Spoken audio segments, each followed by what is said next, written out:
NCC unit চালু রাখার দাবিতে পথ অবরোধ করে বিক্ষোভে শামিল হলো পড়ুয়া এবং বাম ছাত্র যুব সংগঠন। ঘটনায় ঘিরে উত্তেজনা ছড়িয়েছে উত্তর দিনাজপুর জেলা ইসলামপুরে।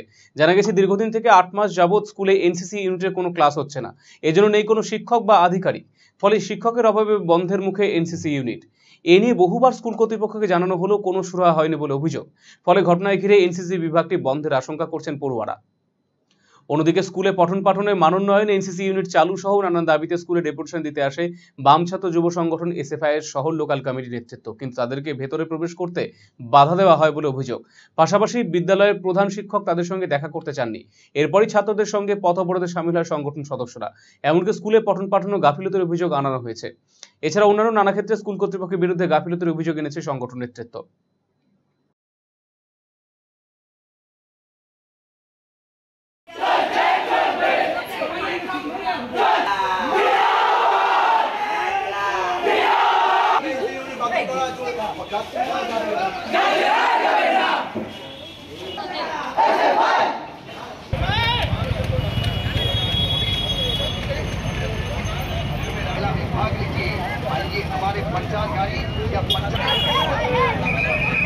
প্রায় 7 মাস ধরে আমাদের স্কুলে এনসিসির কোনো অফিসার নেই।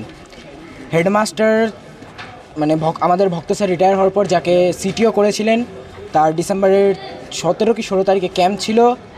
তিনি আমাদের সিটিওকে বলেননি ক্যাম্পের কথা। সিটিও যখন পরে জানতে পারে, তিনি হেডমাস্টারকে গিয়ে বলেন। হেডমাস্টার সেই বিষয়ে যুক্তি দেন যে তোমাকে এক্সাম চলছে স্কুলে, এখন ছাড়া যাবে না। যার কারণে তিনি প্রায় ফেব্রুয়ারি অবধি সামলেছেন আমাদের স্কুলে। তারপর তিনি রিজাইন দিয়ে দিয়েছেন। রিজাইন দেওয়ার পর প্রায় সে ফেব্রুয়ারি, আজ জুলাইয়ের 29 তারিখ। এতদিন ধরে আমাদের স্কুলে কোনো এনসিসি অফিসার নেই।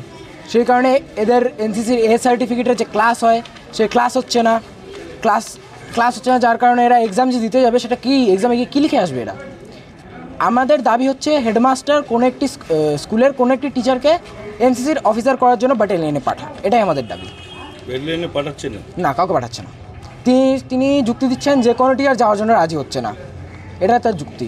কারণে আমাদের এখানে অনেকক্ষণ ধরে বিক্ষোভ আন্দোলন করেছি স্যার, তারপরেও কোনো মতে স্যার কথা বলতে রাজি না।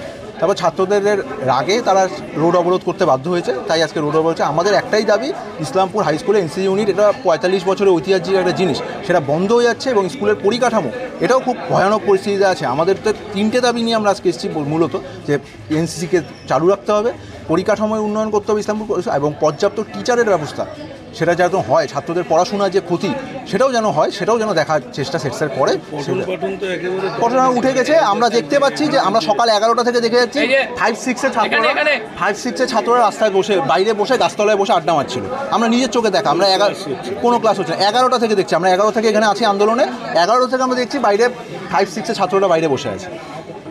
তারা আমাদের হয়তো স্লোগান দেখে এখানে এসছে এবং তাদেরকে মেরে ঠেরে ভাগিয়ে দেওয়া হয়েছে। এটাই হয়েছে। কেন বাইরে বসে আছে আমরা জানি না, আমরা ভিতরে ঢুকতেও পারছি না। সকাল থেকে বাইরে কোনো গেট খুলছে না, গেট বন্ধ করে রাখছে, কোনো কথাও শুনছে। এখানে এসেছিল অফিসে, আমি অফিসে কেন বলছি এখানে দিয়ে চলে যাও, আমার যেদিন সময় হবে আমি কথা বলে নেব। শিক্ষা ব্যবস্থা নেই তো, আমরা বলছি তো এই স্কুলের পঠন পাঠনের কী অবস্থা আছে সেটা আমরা সকলেই জানি, এবং ছাত্ররাও জানে যে তাদের টিচার নেই। টিচারের ঘাটতি প্রচুর পরিমাণে পুরো পশ্চিমবঙ্গ জুড়েই আছে এবং ইসলামপুরেও আছে। হ্যাঁ, গেস্ট টিচার দিয়ে ইসলামপুরের বহু সংখ্যক স্কুলে গেস্ট টিচার দিয়ে স্কুল চলে। এইভাবে কতদিন চলতে পারে? অন্যদিকে সমস্যার সমাধানের দাবিতে শহরে মূল সড়ক পথ অবরোধ করে রাখে তারা, যদিও পরে পুলিশি হস্তক্ষেপে পরিস্থিতি নিয়ন্ত্রণে আসে।